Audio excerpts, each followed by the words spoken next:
Então, nessa ação penal 506-31-30-17, continuar depoimento do senhor Antônio Palocci Filho. Senhor Palocci,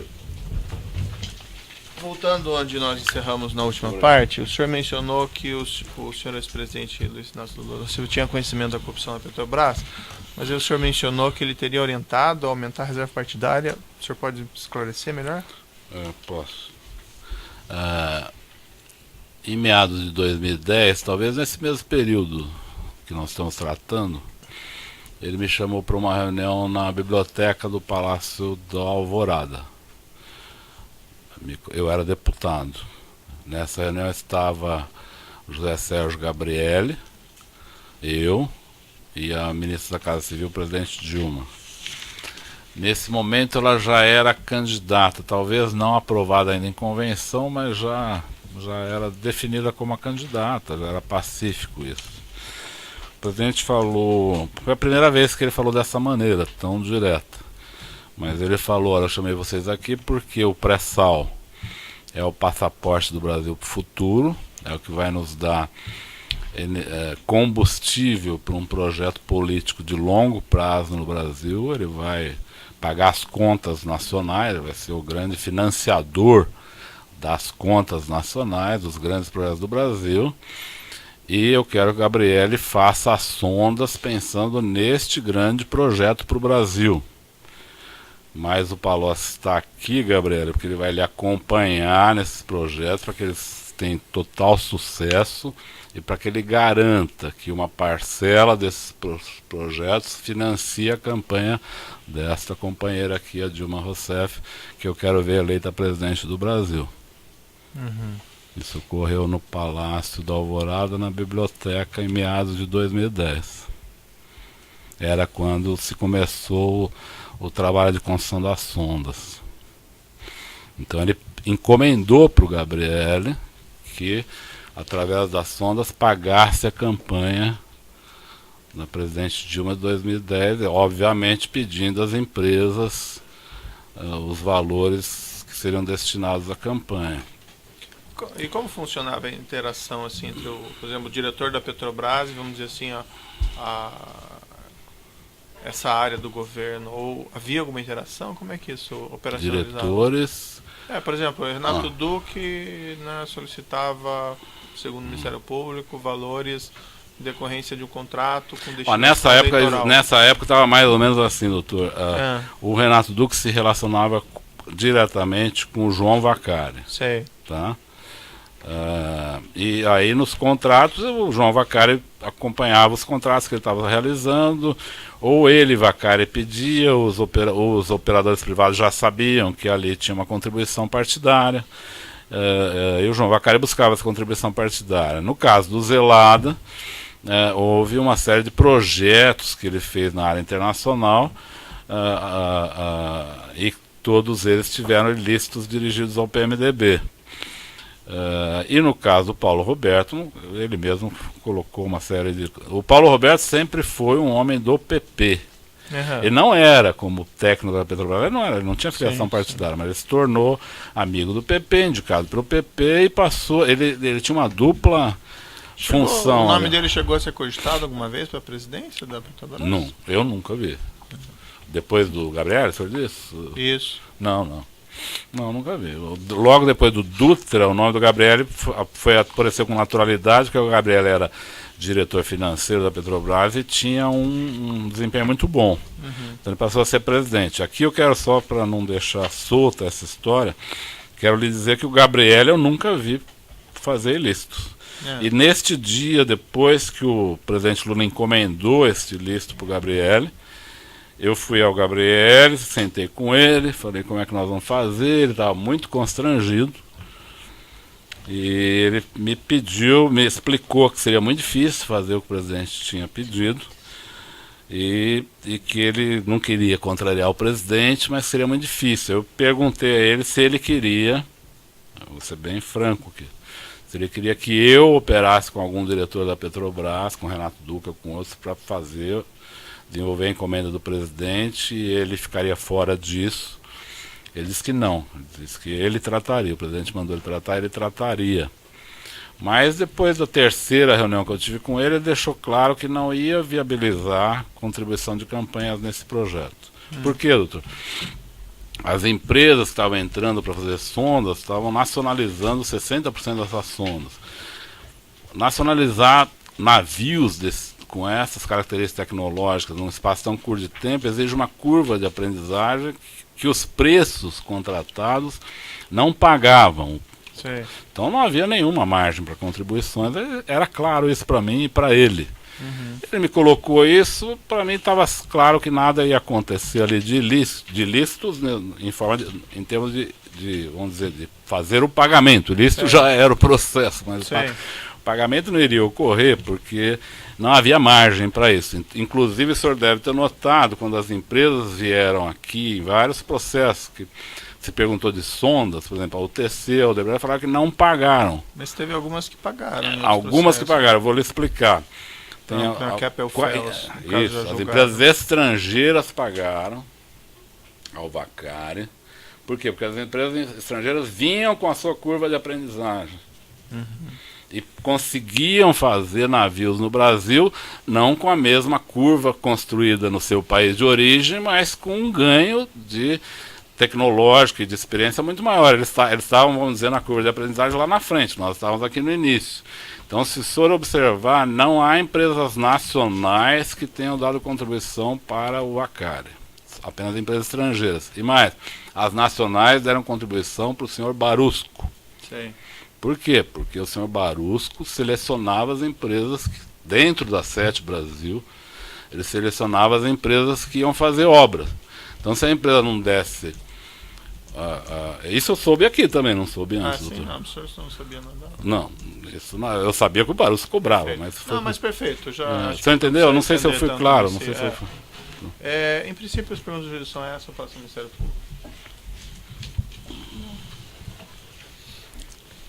Senhor Antônio Palocci, inicialmente, essa planilha sobre a qual o senhor foi indagado pelo juízo, de nome planilha italiano, uma pergunta que nós devemos fazer para o senhor. O senhor era conhecido por italiano? Se eu era conhecido como italiano, não. O senhor é o italiano a que se refere Marcelo Odebrecht? O Marcelo nunca me chamou de italiano, mas eu acho que essa planilha, quando ele coloca italiano, ele diz respeito a mim, sim. Ele nunca me chamou por esse nome, nem ele, nem o doutor Emílio, mas não sei porque ele escolheu essa alcunha.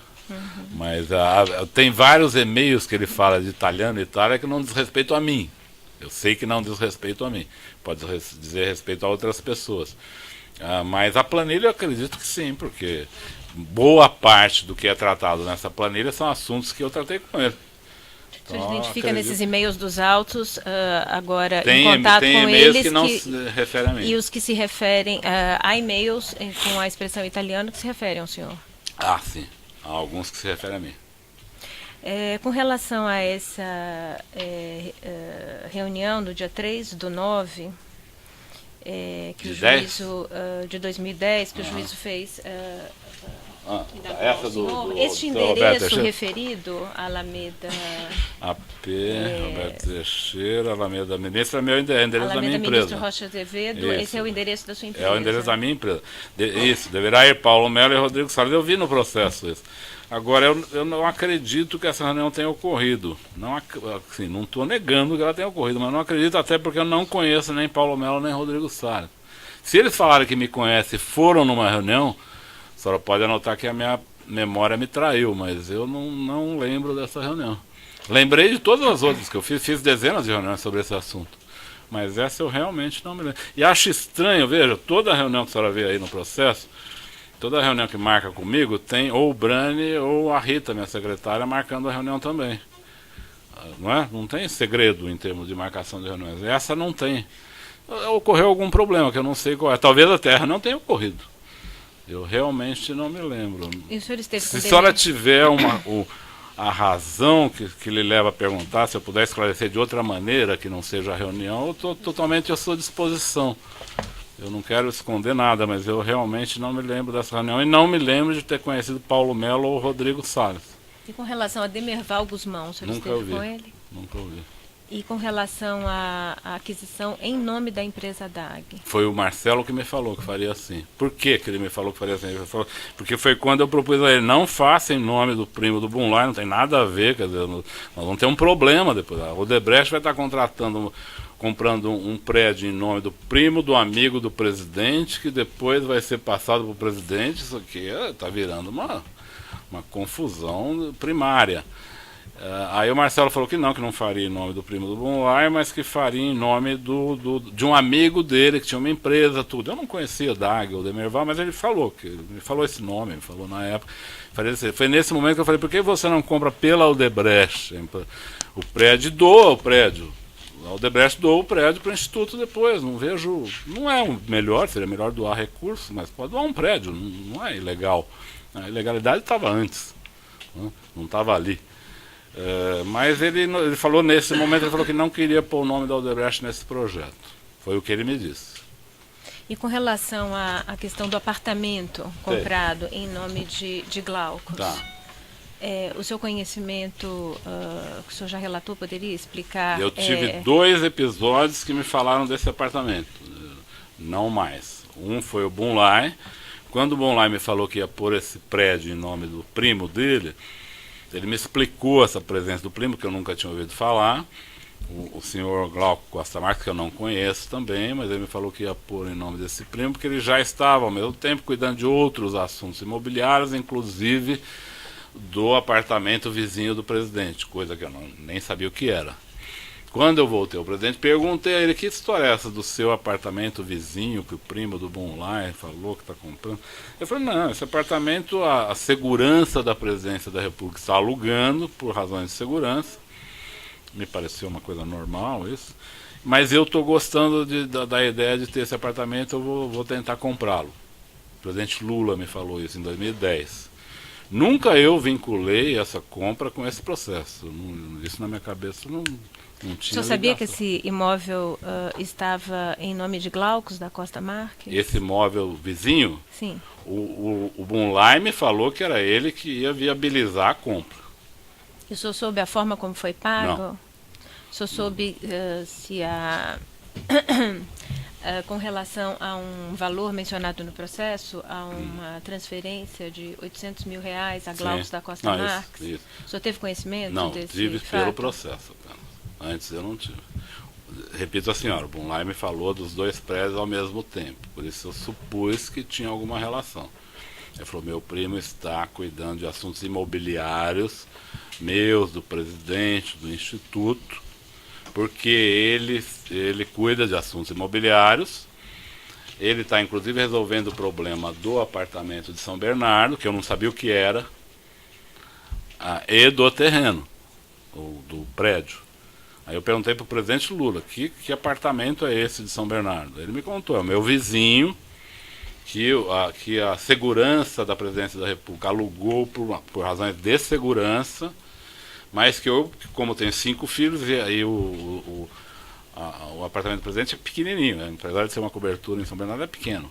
Então ele achou que ele estava pensando em comprar esse outro para ter um espaço melhor ali. Me falou que estava com intenção de comprar. Dias depois que o Bunlai tinha me dito que o Costa Marques estava tentando viabilizar a compra desse apartamento. Isso é o que eu sei. Agora, que uma coisa tinha relação com a outra, eu não sabia. Eu só soube porque ele me falou ao mesmo tempo. Mas a questão de pagamentos eu nunca acompanhei. E sobre celebração de contrato de locação entre Glaucus da Costa Marques e o presidente? Marisa? Nunca soube. Nunca vi nenhum comentário sobre isso. O senhor iniciou a mencionar ao juízo que PRC tinha uma dupla função. O senhor pode explicar? Quem tinha uma dupla O senhor disse o Paulo Roberto Costa. Não, eu parei no meio nessa coisa. Não, o problema é o seguinte, o Paulo Roberto Costa, ele foi uma pessoa indicada pelo PP e por pessoas da Odebrecht ligadas à Braskem, porque a Braskem tinha dificuldade de resolver os problemas de nafta na Petrobras. Então ela também participou da mudança dessa diretoria junto com o PP. Mas depois de um tempo, o Paulo Roberto teve uma doença muito grave E o PP começou a buscar uma alternativa ao nome deles. Isso causou um mal-estar entre eles. O Paulo Roberto voltou depois, vamos dizer assim, com uma tripla relação. Ele passou a ter uma relação com o PP, com senadores do PMDB e com o PT. Mas se o senhor pudesse esclarecer um pouco mais com relação a essa dupla função, o senhor se referiu Não, dupla função, eu digo, a resolver problemas de que natureza? É que ele tinha uma relação específica com o PP, até essa doença dele. Depois dessa doença, ele voltou à diretoria, aí já essa volta dele se dá numa relação que ele restabelece não só com o PP, mas com pessoas do PT e com pessoas do PMDB. Eu não fui claro, doutor? Desculpa. A referência que o senhor fez a Braskem, eu não compreendi. Não, a Petrobras, o segundo assunto, além da estatização da Braskem, que tinha no começo do governo Lula, eram as negociações da NAFTA com a Petrobras. A NAFTA é um insumo essencial. Mas assim, daí, desculpe, doutor, eu interromper, mas tem... Eu estou... em relação à nomeação de Paulo Roberto Costa, em que contexto ocorreu? Na verdade, os diretores da Braskem tinham dificuldades de negociar com o diretor anterior, que chamava Rogério Manso. Então, de certa forma, a Petrobras, a Braskem e a Odebrecht, vamos dizer, participaram do esforço da substituição dessa diretoria. O senhor acompanhou esse episódio? Acompanhei. Não, eu não tinha mando sobre ele, mas eu soube o que estava acontecendo. Foi na condição de ministro da Fazenda. E de integrante do Conselho de Administração da Petrobras também? O senhor esteve no Conselho de Administração da Petrobras em que período? De começo de 2003 até março de 2006.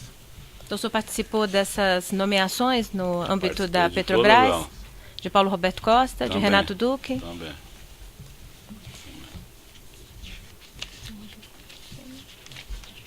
Sem mais perguntas. Eu vou seguir aqui na ordem alfabética da denúncia, então eu passo primeiro a palavra para o Branizado Contica, a defesa.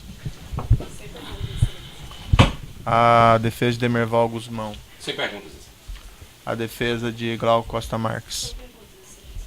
A defesa de Luiz Inácio Lula da Silva.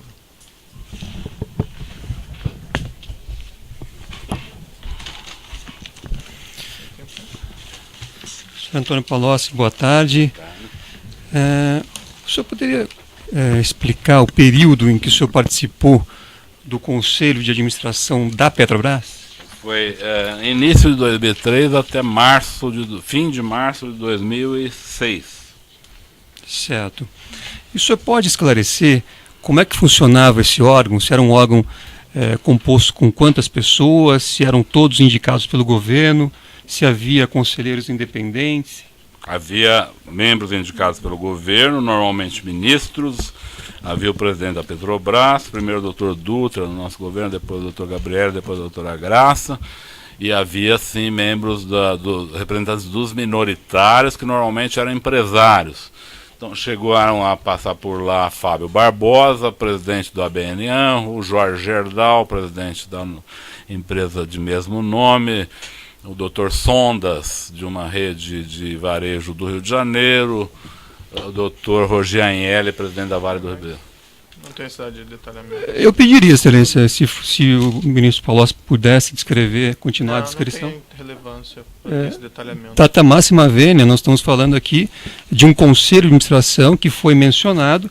Eu ouvi atentamente as perguntas que foram formuladas e para a defesa é importante que seja feito o registro. Junto à Petrobras o registro do nome dos conselheiros de administração. Tudo bem, mas período. o senhor Antônio Palocci está se dispondo aqui a relatar, até porque haverá perguntas. A questão está indeferida, mas pode prosseguir a próxima, certo. Então.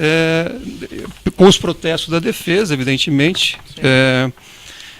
Doutor Antônio Palocci, o senhor, a indicação de membros para a diretoria da Petrobras era uma atribuição do Conselho de Administração da companhia?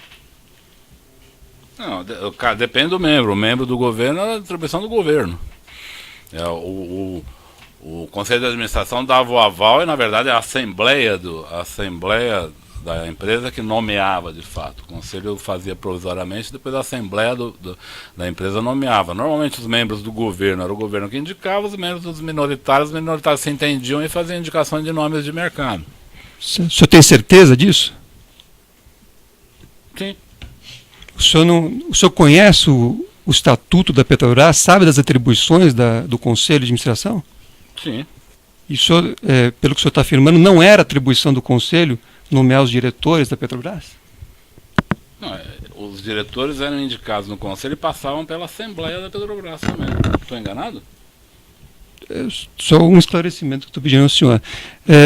Posso estar enganado. Em relação aos nomes de Paulo Roberto Costa, Nestor Severo, Renato Duque, eles foram indicados e nomeados por unanimidade pelo Conselho de Administração ou houve divergência em relação a essas nomeações? Não lembro de divergências. Então, também os conselheiros nomeados pelos minoritários e funcionários aprovaram esses nomes? Acredito que sim, não me lembro de divergência. Correto. Além dessa nomeação de diretores, o Conselho também examinava contratos que eram firmados pela empresa a partir de um determinado valor? Sim. Tinha limite de valor, abaixo dele o Conselho não tomava conhecimento, acima dele o Conselho tomava conhecimento. Correto. Aqui a denúncia faz referência a 8 contratos que foram firmados pela Petrobras. Eu não sei se o senhor tem conhecimento desses 8 contratos, mas eu vou apenas para lembrá-lo. O primeiro é o consórcio Compar, o segundo é o consórcio Refinaria Abreu e Lima, o terceiro é o consórcio Terraplanagem Compege, o quarto é o consórcio Odebei, o quinto é o consórcio Odebei Plangás, o sexto é o consórcio Odebei Odetec, o sétimo o sexto é o consórcio Odebei Flé, o sétimo é o consórcio Odetec e o oitavo é o consórcio Rio Paraguaçu. O senhor se recorda se esses contratos foram aprovados pelo Conselho de Administração da Petrobras? Não me recordo. Me recordo de alguns desses projetos, mas não me recordo qual passou, quando passou. Certo, mas eram discutidos. O senhor se recorda que esses contratos foram discutidos no âmbito do Conselho? No âmbito do Conselho, ou pelo menos de outros ambientes que eu participava. Esses contratos eram conhecidos. Com o Comperja, um contrato conhecidíssimo. Correto. Então, não era atribuição exclusiva de um diretor firmar um contrato como esse. Havia necessidade de uma discussão diante de contratos dessa magnitude no âmbito do Conselho. Nem sempre. Os diretores da Petrobras tinham uma liberdade para estabelecer e assinar contratos de alto valor. Certo, mas esses 8 que eu citei aqui para o senhor. Eu precisaria olhar um por um, ver os valores. Se eles passaram pelo Conselho. Só quer saber se houve listos, em vários deles eu soube que houve. Não, minha pergunta não é essa. Minha pergunta é se o senhor sabe dizer se esses 8 contratos acho que ele já disse que passaram ele não se pelo recorda Conselho. especificamente, já respondeu isso, doutor. Certo? Então pode ir para a próxima pergunta? O senhor sabe dizer, se o senhor não sabe todos, ao menos alguns o senhor se recorda se passaram pelo Conselho de Ele também Administração? já respondeu essa questão, pode passar para o próximo. Me parece que não, excelência. Sim, respondeu, doutor. Se eu quiser responder, eu realmente não me recordo. Eu recordo de ter falado sobre esses projetos, que alguns deles, como o Comperja, eram muito famosos. Então eu falei em vários ambientes sobre ele, mas não me lembro se foi no Conselho. Acredito que o Comperja possa ter sido discutido no Conselho, mas não tenho certeza. Correto. O senhor, como membro do Conselho de Administração da Petrobras, o senhor se recorda das estruturas de controle que a companhia dispunha à época em que o senhor participava? Sim. O senhor pode descrever, ainda que objetivamente?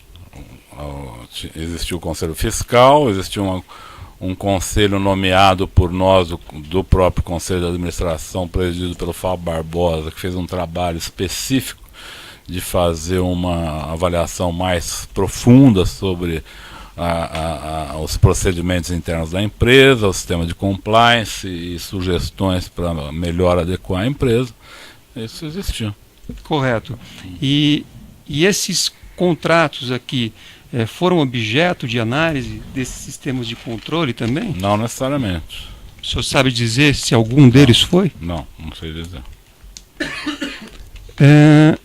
O senhor sabe se a Petrobras dispunha de auditorias internas e auditorias externas? Sim. E alguma vez o senhor sabe se foi apontado por essas auditorias qualquer ilícito em relação a esses contratos? A esse que o senhor se referiu? A esses 8 contratos que são objeto da ação penal. Não, nunca vi. Correto.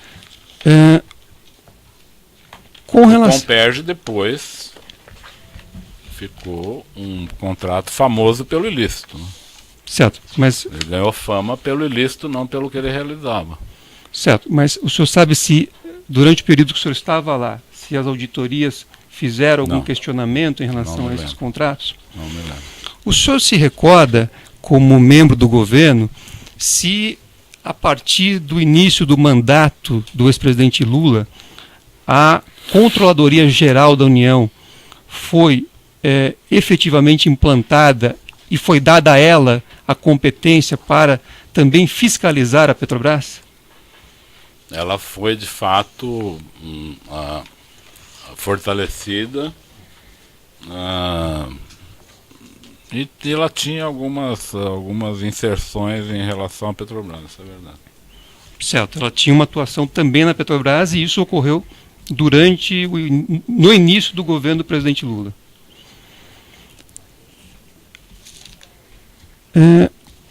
Com relação a esse tema, ou a esses temas que o senhor prestou hoje depoimento, está prestando depoimento, o senhor se recorda quantos depoimentos o senhor já prestou sobre esses temas?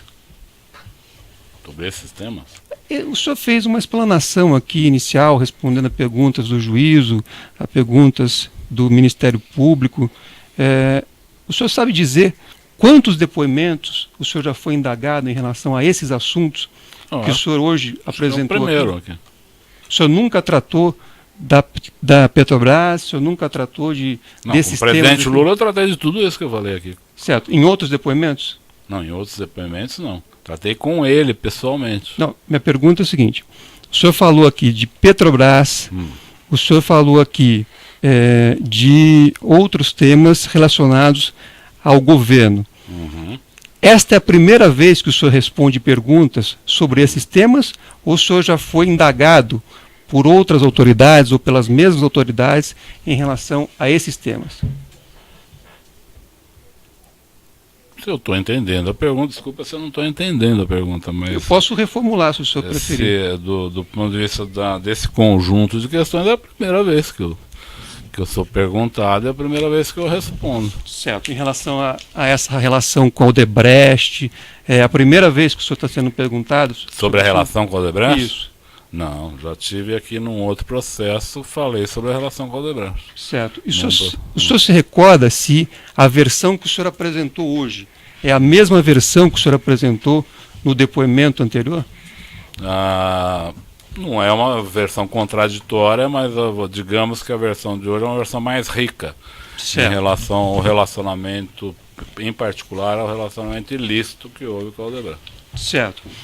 Eu tenho aqui um depoimento que o senhor prestou na ação penal 50.54 932-88, em que o senhor também figurava aqui como acusado, e naquela oportunidade o doutor Sérgio Moro, que hoje também fez perguntas ao senhor, fez uma pergunta que foi a seguinte: o senhor tratou de pagamentos, contribuições paralelas não contabilizadas, Caixa 2, com eles, referindo-se ao Odebrecht? O senhor disse: não, eu nunca tratei, doutor, eu nunca operei contribuições, até porque não era a minha função. Se eu fosse, eu teria feito, mas eu nunca operei contribuições. Eu sempre dizia para o empresário: olha, atenda o tesoureiro da campanha. Então, essa foi uma afirmação que o senhor fez na outra ação. Eu quero saber por que é que o senhor mudou a versão hoje e contou algo diferente. Não, eu não mudei, eu nunca operei, eu disse naquela oportunidade que nunca operei doações, continuo a dizer, nunca operei doações, nunca fui buscar dinheiro em empresas, mas sabia que o dinheiro era depositado nos partidos, entregue em malas. Eu não Aqui fiz o essa senhor disse que era operação, para eu não- procurar o tesoureiro. Isso. Que o senhor, Normalmente eram o senhor os diz, tesoureiros que nunca faziam isso. tratei. O senhor- Não. a frase é nunca tratei.